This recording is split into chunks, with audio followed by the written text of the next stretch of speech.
Hey guys, welcome back as always. My name is Leyzar, and today, my friends, we're going to be tackling the first decision you have to make in Warframe. So you made yourself an account, you logged on, you seen the cinematic, you loved it, or not, and now you gotta make a choice. Your first actual Warframe, a choice between Excalibur, Mag, and Vault.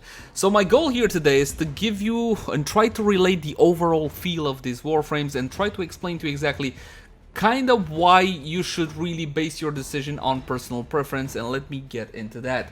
First things first, what are Warframes? Warframes, if you ever played a MOBA before, treat Warframes like your champions, or if you ever played a hero shooter, I can't believe I'm actually acknowledging that as a genre, but if you ever played a hero shooter before, it's a guy, okay, third person, or a girl, depending on the case, or neither. Actually, we got neither in Warframe as well, which is absolutely fantastic. And you got yourself 4 abilities, my friends. 1, 2, 3, 4, and technically 5, because the 5th one is a passive ability, okay? So you can treat them as sort of champions and all whatnot. And normally in Warframe, your 4th ability is the big bada boom. It's the really powerful one, or what is supposed to be the real powerful one. Now, what you need to understand about Warframes, I think we got 40 or 50 of them right now in the game, and the choice you make now, while it is very relevant to your early game, to your introduction to Warframe, and it is important you choose the right one, quote unquote, you gotta understand that you will be able to farm all of these Warframes later on. So if you choose Mag, for example, to be your starter frame, it doesn't mean you're never gonna be able to get Excalibur or Vault, because that is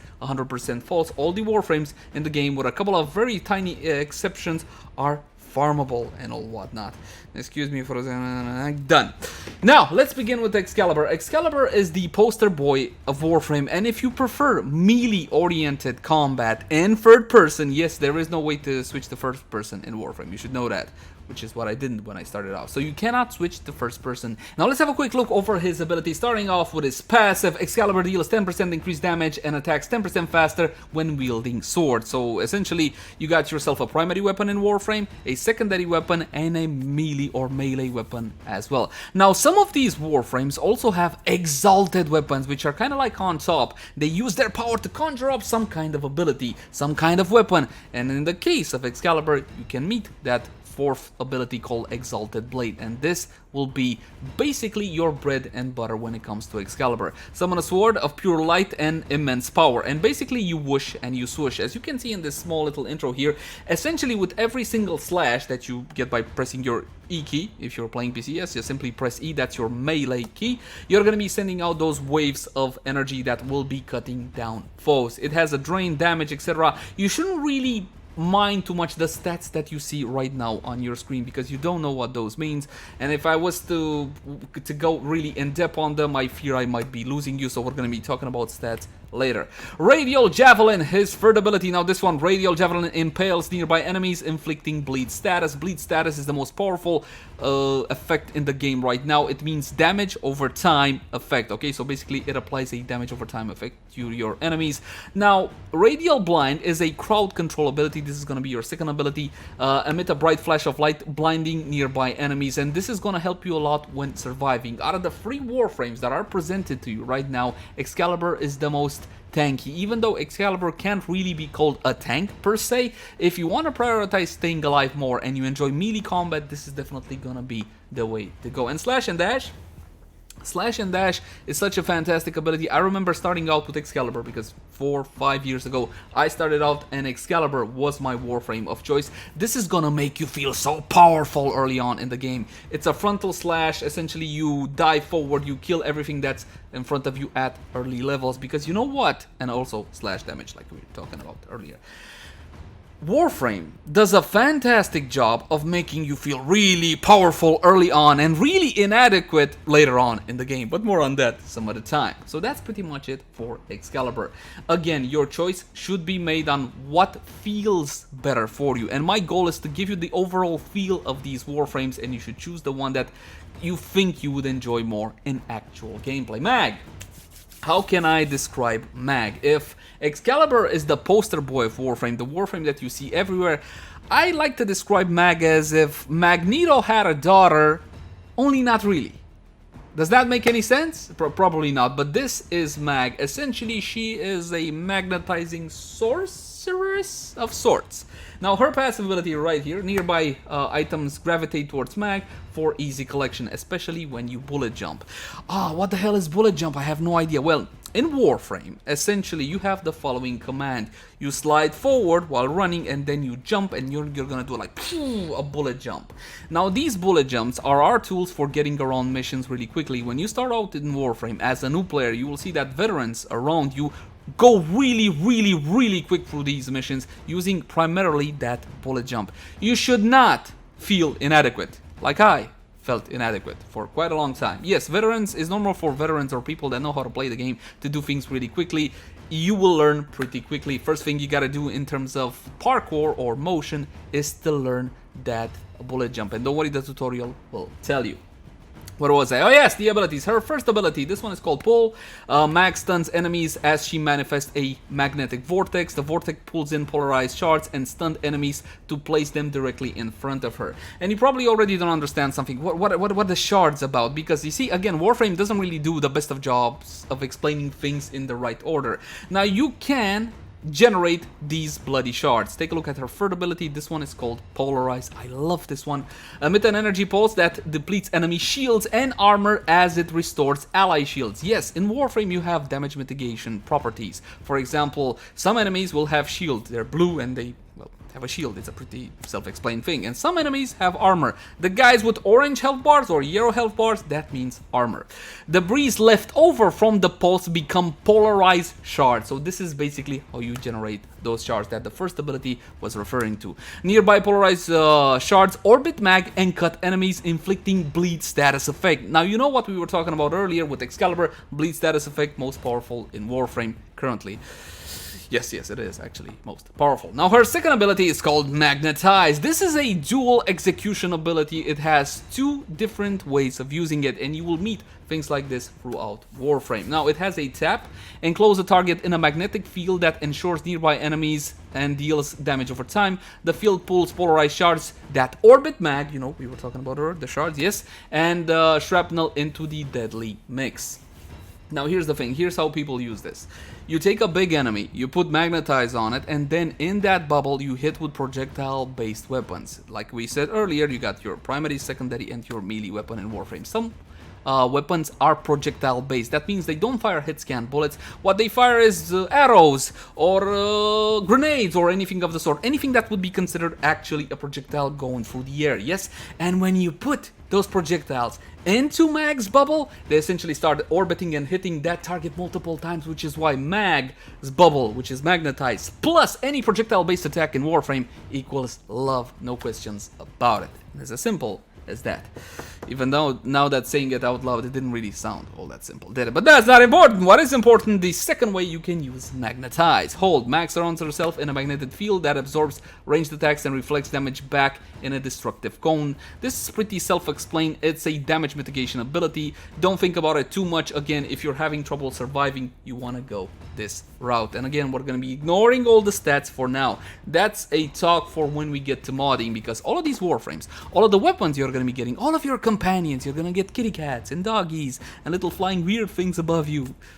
No, I'm not kidding, that's actually true. Will be able to be modded, and for modding you're gonna need the actual mods. For example, you're gonna have simple things like if I place this here, I'm gonna get 10 health extra or more armor, but that's again just the base of it. We're gonna be talking about modding in another video. Where was I? Okay, 1, 2, 3. Crush. Now, Crush, I don't use this one all that often, but it definitely has its uses. Magnetize the bones of nearby enemies, causing them to collapse upon themselves. Now, one thing that I want to point out really quick. Did you notice when I hover over all of these abilities, the top part of the screen says rank 0 and a lock? Abilities have 3 ranks, though technically it would be more accurate to say that they got 4 ranks, okay? So you got rank nothing, 1, 2, and 3. And of course, the higher rank will grant you a more powerful ability, but the functionality stays the same. You get how that one works. Yes, fantastic. And to rank them up, you simply gotta rank up your Warframes. Warframes start out at rank nothing, 0, all the way to 30, and that's how you get yourself mastery points. What the hell are mastery points? I think for the time being, it's best you think about it as overall account XP. and all whatnot, even though that's not exactly what it is. Just treat it like that for now. And you're only gonna get once. When you level a Warframe up to 30 for the first time, you're gonna get yourself account XP. And I think for now it's best we leave it at that. Finally, Volt. Now, if Mag was a magnetic sorceress, Volt is the original, the actual, and the uncontested electricity boy. And he has a couple of fantastic applications. Let me give you a small hint. If you want to go fast, Volt is definitely one of the Warframes to go for. He's actually one of the 2 fastest Warframes in the game. More on that some other time. His passive ability consists of grounded movement, generates an electrical charge building up to 10 damage per meter that is unleashed with the next attack. You're gonna have an indicator on your interface that shows how much you managed to charge. And on your next attack, for example, your next weapon attack, you're gonna be getting yourself that bonus damage, which is absolutely fantastic. His first ability is called Shock. Now, this used to be a bad ability, nowadays is not so bad. Launches a voltaic projectile that stuns and damages its target. A chain of electricity extends from the target to shock nearby enemies. Now, that's pretty self-explained. Yes, it's a bzz, it's a shock. And you can see, if you take a look lower in the description, you got chain links too. You're gonna be able, depending on how you mod your Warframe and the rank of the ability, to get multiple chains. So not just one, you can chain up to 6, 7, 10, I don't even know, a whole lot of enemies, and it's a fantastic crowd control tool sometimes. Next up, we got Speed, and you're gonna be loving this one, trust me. Embody an electric current. Volt and his allies receive, and his allies, you get that one, and his allies receive a brief moment speed boost and reload speed buff. Now, this can get to crazy amounts of speed. You're not gonna see it in this little preview that you got here, but Volt actually can go for missions. You can barely even not hit walls. He can actually go that fast if you build correctly. Now, really quick, I want to go over the stats indicated in this panel so you got a better idea of how abilities work in Warframe.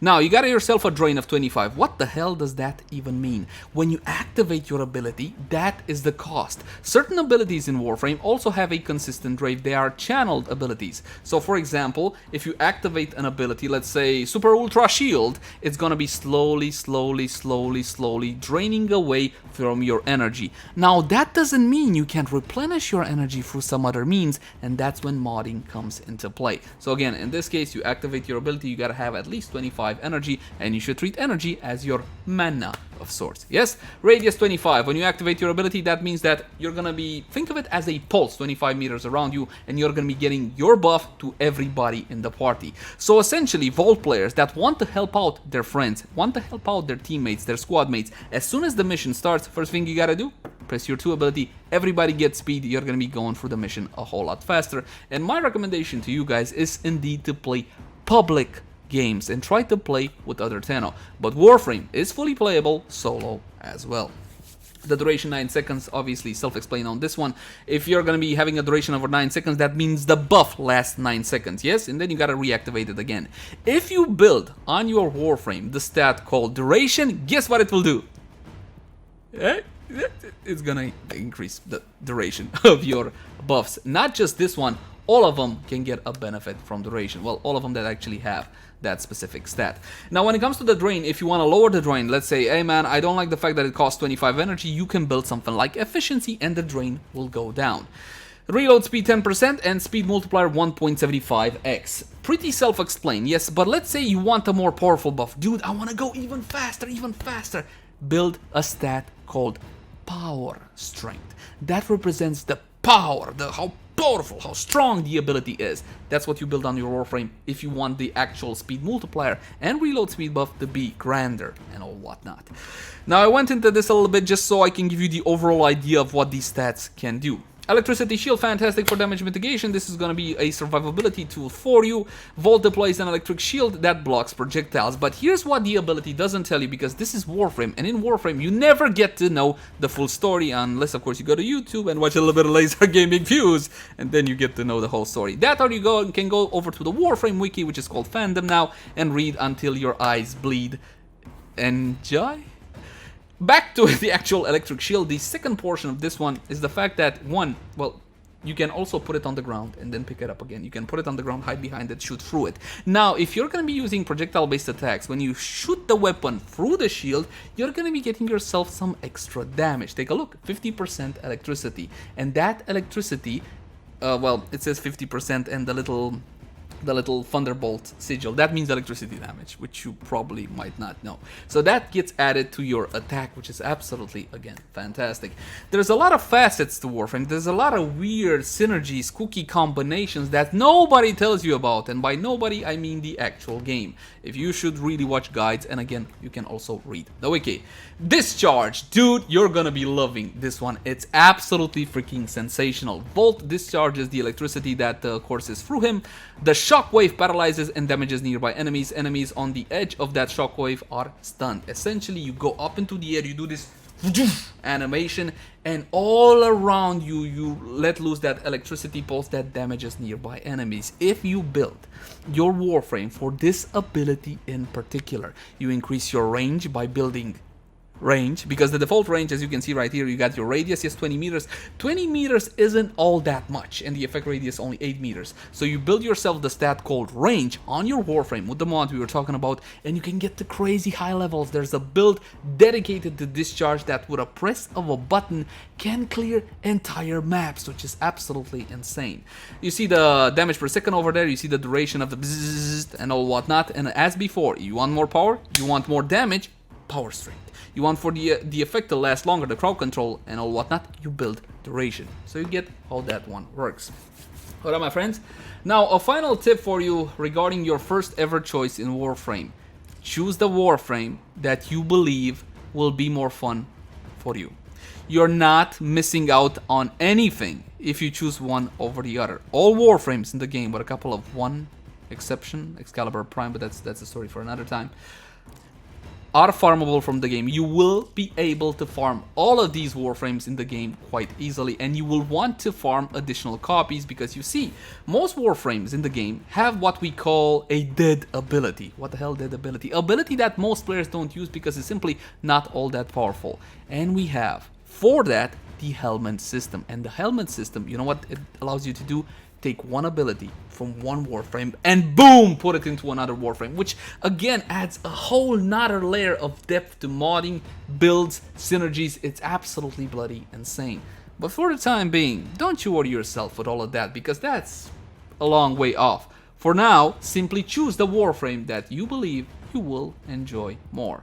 I chose Excalibur simply because I enjoyed back then playing melee. And I do believe, my friends, that is pretty much it for now. As always, my name is Leyzar. I hope that this info was useful to you. We're gonna continue on with this new player series, and I'll catch you guys in the next one. Bye-bye.